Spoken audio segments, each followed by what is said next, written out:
Baswedan meskipun sudah lama tidak menjabat apa-apa, tapi masih saja terus diseret dalam berbagai persoalan yang bukan dibuat oleh Anies Baswedan. Nah, ini lain cerita dengan katakanlah Joko Widodo yang memang terus kekeh tidak mau menunjukkan ijazahnya. Dan dalam berbagai hal masih juga cawe-cawe dalam pemerintahan Pak Prabowo Subianto. Tapi kalau Anies kan tidak, beliau lepas saja gitu. Tapi kok kenapa masih diseret-seret urusan A, B, C, D, E, F dan seterusnya? Ya barangkali jawabannya mudah saja, karena Anies masih punya elektabilitas, karena Anies masih punya popularitas yang sangat tinggi, sehingga dengan mencantolkan nama Anies, dengan mention nama Anies, maka akan lebih exposure-nya lebih terbuka gitu. Bisa mendapatkan panggung di jagat media sosial, minimal begitu. Karena kalau sudah naik di media sosial, ya media mainstream pasti ngikut. Kan hari ini polanya begitu. Anies Baswedan dan Amran Sulaiman dipertimbangkan masuk bursa Caketum P3. Oke. P3 dinilai memerlukan perubahan signifikan untuk kembali merebut hati rakyat dan memastikan eksistensinya di kancah politik nasional. Karena sekarang nggak lolos ya. Sosok Menteri Pertanian Amran Sulaiman dan mantan Gubernur DKI Jakarta Anies Baswedan sebagai figur eksternal dinilai potensial untuk memimpin partai berlambang Ka'bah. Nama Caketum P3 dari eksternal yang sering menjadi perbincangan positif oleh kader P3 Jakarta adalah Amran Sulaiman dan Anies Baswedan. Itu disampaikan oleh Wakil Ketua DPW P3 DKI Jakarta, Belly Bilalusalam, kepada wartawan Sabtu kemarin. Menurut Belly, sosok Ketua Umum P3 mendatang harus mampu memberikan efek kejut positif di mata masyarakat Indonesia. Wah, kalau Anies pasti ya. Ia menekankan pentingnya figur yang paket komplit religius dan dekat dengan ulama serta santri, diterima semua kalangan termasuk generasi muda, serta mampu merangkul seluruh komponen internal dan eksternal partai. Dan tentu saja harus kuat plus loyal secara finansial untuk mendukung program-program perjuangan yang bermanfaat di tengah-tengah masyarakat. Senada dengan Belly, Wakil Ketua DPW P3 DKI Jakarta lainnya Haji Ikhwan Jayadi menegaskan bahwa perubahan di tubuh P3 merupakan sebuah keniscayaan. Ya, jadi tagline yang paling dibutuhkan oleh P3 adalah perubahan. Dan berangkatnya dimulai dari perubahan pada sosok Ketua Umum P3 mendatang. Ya, ini menarik ya, kalau P3 ini bicara sudah eksternal-eksternal. Kalau beberapa atau kebanyakan partai lain kan memang ya kader. Walaupun ada beberapa pimpinan partai yang tidak tergoyahkan sejak berdiri sampai sekarang. Ini yang harus menjadi kajian bersama kita sebagai Indonesia sebagai yang memilih demokrasi, ya. Karena demokrasi itu yang terdepan adalah partai politik. Tapi kalau partai politik di dalam tubuh partai politiknya saja sudah tidak demokratis, kemudian apa yang bisa diharapkan dalam pemerintahan yang demokratis? Kan kurang lebih begitu diskusi para pengamat dan ahli itu. Nah, sementara itu pengurus DPW P3 Jakarta Dedi Kurniawan menilai saat ini bukan waktunya lagi untuk berdebat tentang kegagalan P3 yang gagal lolos ke Senayan, ke parlemen, karena tak mencapai ambang batas. Fokus ke depan adalah mencari pemimpin figur yang kuat untuk mendukung amunisi untuk 2029. Nah, muncullah nama Anies Rashid Baswedan. Fenomena yang menarik ketika Anies lagi-lagi muncul dalam berbagai persoalan pihak lain. Begitulah kurang lebih. Ya, bagi P3 sendiri saya kira ini hal yang sangat menguntungkan kalau Anies yang memimpin P3. Tapi apakah Anies sendiri tidak akan kesempitan bajunya menggunakan P3 atau malah terkekang? Kan itu juga yang menjadi diskusi banyak masyarakat kita hari ini. Daya tarik Anies Baswedan sebagai figur politik memang ya sudah tidak terbantahkan lagi.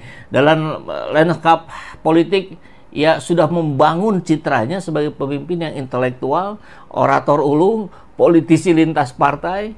Maka ketika masuk ke dalam partai yang mohon maaf kalau sekarang ya dikatakan partai kecil karena tidak lolos ke parlemen, apakah justru itu tidak akan membatasi ya karakteristik seorang Anies Baswedan yang bahkan sudah berhasil dan bertahan dalam arena politik yang begitu kompetitif yang kemarin terjadi? Mungkin iya, yang mempermasalahkan ijazah Jokowi itu mendukung Anies, tapi bukan karena sakit hati, itu karena nurani. Oke. Jangan beri kesempatan. Oke. Kalau indikator Burhanuddin tak sebut nama Pak Anies, mungkin bayaran dari oligarki bisa lebih sedikit, bahkan zong. Nah, itu dia gitu.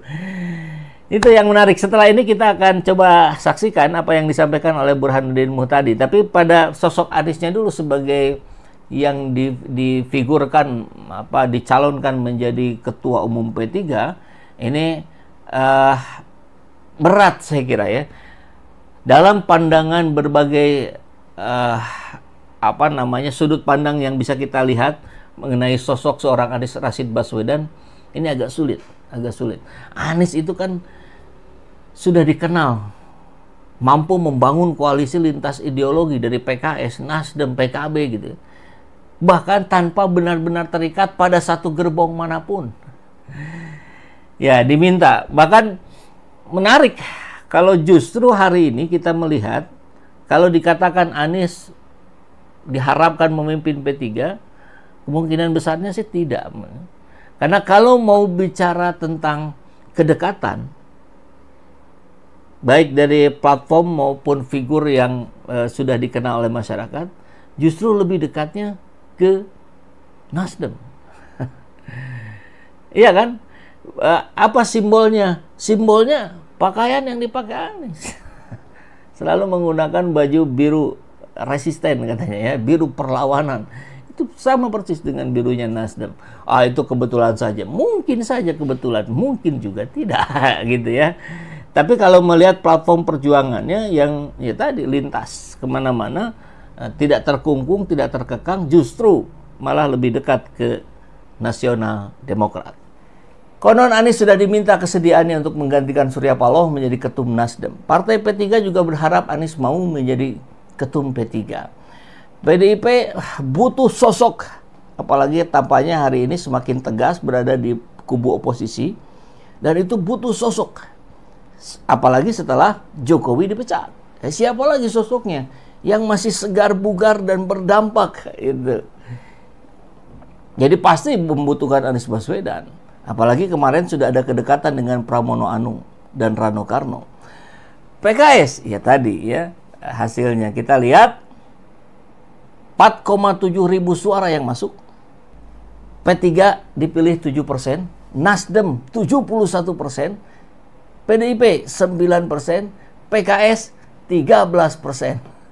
Banyak juga ya yang berharap Anies Baswedan masuk ke PKS. 5,1 ribu suara ya, berapa menit yang lalu tadi 4,7 ribu, sekarang sudah bertambah 4 ribu suara. Yang berkomentar ada ratusan. Kita lihat komentarnya ya. Ternyata 70% ya ke Nasdem. Kayaknya memang dianggap lebih cocok gitu. Tempo hari sebetulnya dianggap lebih banyak cocoknya dengan PKS, tapi karena PKS gabung ke Kim dengan cara meninggalkan Anies dalam tanda kutip karena dianggap pro kontra, anggaplah begitu gitu. Akhirnya drastis turun jadi 13%. Nggak usah gabung katanya. Lebih baik jadi manusia bermanfaat bagi orang lain, berpegang pada kebenaran. Iya betul. Idealnya begitu ya. Tapi kalau sudah jadi orang politik ya gimana ya, harus ada partai politik memang.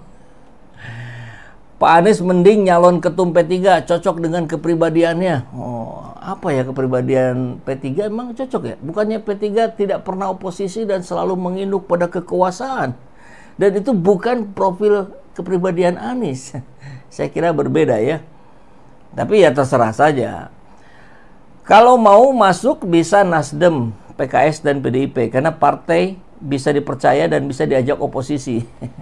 Jangan Hanura PAN P3 banyak pengkhianat, apalagi Golkar pelin-pelan. Tapi sekarang yang jadi oposisi PDIP ya. Sekarang, besok lusa walau alam. Kan kita tahu di dalam pemerintahan Prabowo itu tidak ada menteri dari PKS. Ada satu orang, tapi itu pun bukan kader PKS, tapi usulan PKS. Dari Nasdem tidak ada satupun yang jadi menteri. Jadi kalau kita bicara potensi oposisi, ya Nasdem ada jelas, PKS masih ada. Apalagi kalau PKS ingin memperbaiki citra gitu, yang kemarin cukup babak belur di pilkada, kemudian sosok Anies nempel, wah bisa balik lagi itu ya. Kebesaran hati Anies Baswedan kan sudah Terima kasih sudah menyimak pembahasan kita kali ini sampai akhir. Semoga apa yang kami sampaikan bisa menambah wawasan dan membuka perspektif baru tentang isu-isu yang sedang berkembang. Kalau kamu merasa informasi ini penting, jangan ragu untuk like, subscribe, dan bagikan video ini ke teman atau keluarga.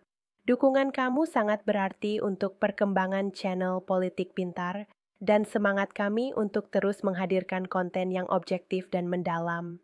Ya, tulis pendapatmu di kolom komentar. Apakah kamu setuju, tidak setuju, atau punya sudut pandang lain? Politik bukan soal menang atau kalah, tapi soal memahami dan berpikir kritis bersama.